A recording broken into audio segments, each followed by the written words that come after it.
कराची के अंदर social distancing मुमकिन नहीं है, सिवाय उन इलाकों के जो मुतवस्सित तबके से ताल्लुक रखते हैं या अमीर तबके से। एयर कंडीशन कमरों में बैठकर सीएम साहब बातें कर रहे हैं, भाषण दे रहे हैं। कल उन्होंने कहा कि जी 12 यूसीओ को 7 लाख आदमियों को हम बंद कर देंगे। 7 आदमियों को तो बंद नहीं कर सकते, कैसे बंद करेंगे आप 7 लाख आदमियों को? कोरोना से मरे ना मरे, आपकी नाअहली, आपकी चोरी चकारी और बेईमानी की वजह से लोग मर रहे हैं। जो वफाक के 12,000 दिए हुए एहसास प्रोग्राम के, उसमें से 1,000 रुपए मर गए। अगर ये नहीं रुका तो हम मजबूर होंगे कि सिंध की आवाम के फ्रंट को हम खुद इंडिविजुअली सारे एमएनए मिनिस्टर्स लीड करेंगे। बहुत शुक्रिया आशा आपका, आपने मुझे मौका दिया अपने प्रोग्राम में। सवाल इतने ज़्यादा आपने पूछ लिए हैं कि मेरी बसात मुझे नहीं समझ में आती है, इतनी मैं जवाब दे पाऊँ कि नहीं, लेकिन मैं अपनी मकदूर कोशिश करता हूँ इसका जवाब देने की। देखिए 2-3 चीज़ें हैं। एक तो ये कि जिस किस्म की अज़ाब इलाही से हम 2-4 हैं, अल्लाह नाराज़ है, जो कोरोना की सूरत में हमें दरपेश है, इसके ऊपर तमाम कौमें, अक़वाम आलम आप देख लीजिए, 191 नहीं बल्कि 210 मुल्कों में ये आफत है। कहीं आपको पॉलिटिकल स्प्लिट नज़र नहीं आएगा। पूरी की पूरी कौम बावजूद तमाम तर कॉन्ट्रडिक्शंस के एक पेज पर नज़र आएंगी। आप भारत की मिसाल ले लीजिए, जहां एक रियासत दूसरे के साथ नहीं मिलती, लेकिन इस कोरोना की हैंडलिंग के मामले में वहां से एक आवाज़ उठ रही है, कोई 2 आवाज़ें सुनाई नहीं दी हैं। पहली बात तो ये कि दुनिया जहान में इसका सबसे पहला इलाज ये ढूंढा गया कि इसमें लॉकडाउन होना चाहिए, ताकि उस लार्वा के पलने की जो वायरस है, जो मुद्दत है 14 दिन की, उसके बाद ये तय हो जाए कि किन किन इलाकों में ये कंसंट्रेशन है, ताकि उन इलाकों को सील करके उसका इलाज किया जाए। हमारे मुल्क के प्राइम मिनिस्टर साहब जो हैं, जब से ये 31 दिसंबर से लेके आज तक लॉकडाउन के न सिर्फ ये के हक में नहीं है, बल्कि खुल के इसकी मुखालफत कर रहे हैं। और ये रीज़न है बहुत बड़े इत्तेसाद की, जहां उनके पार्टी की हुकूमतें हैं वहां भी, और जहां नहीं है वहां भी। मैं आपको मिसाल देता चलूं, पंजाब में एक रात पहले प्राइम मिनिस्टर साहब ऐलान फरमाते हैं कि जनाब लॉकडाउन इज़ नो सोल्यूशन, इससे ज़िंदगी रुक जाएगी, गरीबों तक ना राशन पहुंचेगा, ना पैसे पहुंचेंगे, ना उनको रोज़गार मिलेगा और तबाही आ जाएगी। और अगली सुबह चीफ सेक्रेटरी साहब एक समरी मूव करते हैं, वो सीएम के पास जाती है और सीएम ऐलान कर देते हैं कि जनाब लॉकडाउन आज से शुरू हो जाएगा। और ये आप देख लीजिए कि उस दिन से लॉकडाउन चल रहा है। कामयाब है या नहीं है वो एक अलग बात है, और उसकी बुनियादी वजह यह है कि सीएम साहब लॉकडाउन कर रहे हैं, प्राइम मिनिस्टर साहब डिसोन कर रहे हैं। इसी तरीके से सिंध में हमने देखा कि पीपल्स पार्टी की हुकूमत है, उन्होंने पहले दिन से, बल्कि मेरे ख्याल से बाकी तमाम सूबों के मुकाबले में पहले से इसका दिफा करने के लिए इकदाम करने शुरू कर दिए। वो उनको वैसे पसंद नहीं है। ये फैसल वाडा साहब, ये दूसरे साहब जो थे, जिनकी तकरीरें आपने, जिनके आवाज़ हमें सुनवाए हैं, ये बताइए ये पिछले 3 महीने से कहाँ थे दोनों हजरात? कहीं आपने देखा उनको सरफेस पे? लेकिन चूंकि ऊपर से अब हुक्म आ गया है कि ऐसी तैसी करनी है सिंध हुकूमत की, जो कुछ वो कर रहे हैं, तो लिहाजा वो शुरू हो गए हैं। ये इस तरह से ना इस किस्म के पेंडेमिक से निपटा जा सकता है, ना इस तरह से अवाम की बहबूद का कोई काम किया जा सकता है। ये तो हो गई जनाब कोरोना के हवाले से।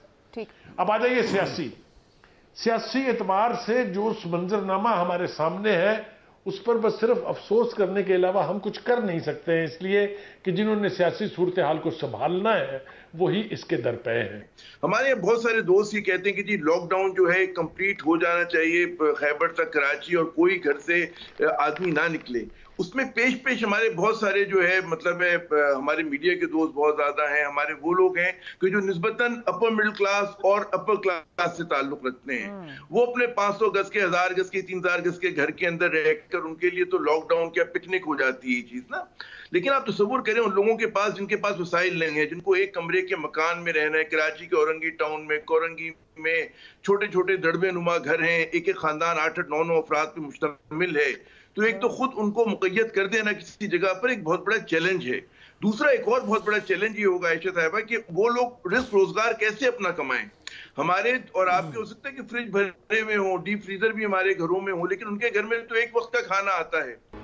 N95 मास्क तमाम हमारे हेल्थ केयर प्रोवाइडर्स को मुहैया नहीं किए गए। टेस्टिंग किट्स की शदीद कमी है, जिसकी वजह से हमारे लिए पेशेंट्स को डिटेक्ट करना, अपने डॉक्टर्स को जिनमें अल्लाह न करे इस बीमारी से इन्फेक्ट हुए हैं, उनको डिटेक्ट करना बहुत मुश्किल है। चीफ जस्टिस ऑफ पाकिस्तान के हुक्म पर जो OPD खोलने का फैसला किया गया है, उस पर नजर सानी का मुतालबा करते हैं, क्योंकि इन हालात में OPD में काम करना डॉक्टर्स के लिए और अवाम के लिए खतरे का बायस होगा। ये डॉक्टर्स का मुतालबा है। डॉक्टर जफर मिर्जा की जानिब से भी आज कमेंट किया गया था, वो भी सुनिए। हमारे मुशाहिदे में ये आया है कि हमारे हेल्थ प्रोफेशनल्स उनके यहाँ जो पर्सनल प्रोटेक्शन इक्विपमेंट की चीज़ें हैं, मसलन मास्क है, गॉगल्स हैं, ग्लव्स हैं, कैप्स हैं, गॉन्स हैं, उनका इस्तेमाल मुनासिब तरीके से नहीं किया जा रहा। और इनका इस्तेमाल अगर सही तरीके से ना हो तो पाकिस्तान में कभी भी इनकी ज़रूरियात को पूरा नहीं किया जा सकता। हम देख रहे हैं कि पर्सनल प्रोटेक्शन इक्विपमेंट और ख़ास तौर पे N95 का बड़ा गलत इस्तेमाल हो रहा है। उन लोगों को जिनको इसकी कतन ज़रूरत नहीं, वो भी इसे पहने फिरते हैं। हर शख्स को, हर हेल्थ वर्कर को इसको पहनने की ज़रूरत बिल्कुल नहीं है। सजा तो किसी को मिलने वाली नहीं है, इसलिए कि जो पिछले थे उन्होंने भी जुर्म किया था, जो अब है वो भी जुर्म कर रहे हैं। तो इस हमाम में चूंकि सारे नंगे हैं, इसलिए किसी को कोई सजा वजा नहीं होने वाली। आप देख लीजिएगा ये आटे चीनी का बुरहान जो वक्त गुजरेगा कैसे ये साइलेंस हो जाएगा। बिल्कुल मुझे इसके बारे में कोई भाव नहीं है, ना पहले कभी हुआ है ना अब होगा। हुकूमत की छतरी के नीचे जो बैठे हैं उनके ऊपर नैब चुप है। और ये हम आज से नहीं देख रहे, हम अरसे से देख रहे हैं। जब पिछली हुकूमतें थी उनके दौरान जो जुर्म उन्होंने किए थे उस पर कोई पूछने वाला नहीं था। तो ये तो मसला छोड़ दे अपनी जगह। मगर ये हुकूमत तो खुद एहतसाब कर रही है, रिपोर्ट सामने ला रही है। देखिए रिपोर्ट ला के मैंने चाटना उस रिपोर्ट को जिस पर एक्शन कोई नहीं है।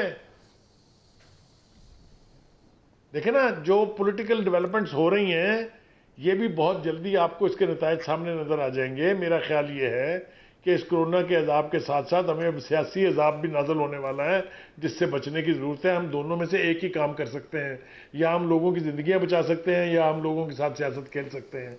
मेरा ख्याल से इस वक्त का तकाजा ये है, मुख्तसर कर रहा हूँ मैं अपनी बात को, कि फेडरेशन चूँकि सेंट्रल पावर है, उसको बड़े भाई की तरह से सारे सूबों की इकाइयों को अपने साथ लेके चलने की संजीदा कोशिश करनी चाहिए।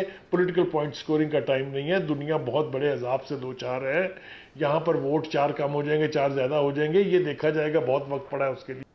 देखिए ना, ये इसी तरह से मुमकिन है कि या तो आप उस 18वीं तरमीम को अजाब कह के अब इस वक्त पॉलिटिकल पॉइंट स्कोरिंग कर लें, या आप उसको एक लॉ कानून बना है, कंसेंसस के साथ पास हुआ था, जैसे भी हुआ था, उसको लॉ समझ के आप उसके साथ चलने के लिए तैयार हो जाएं।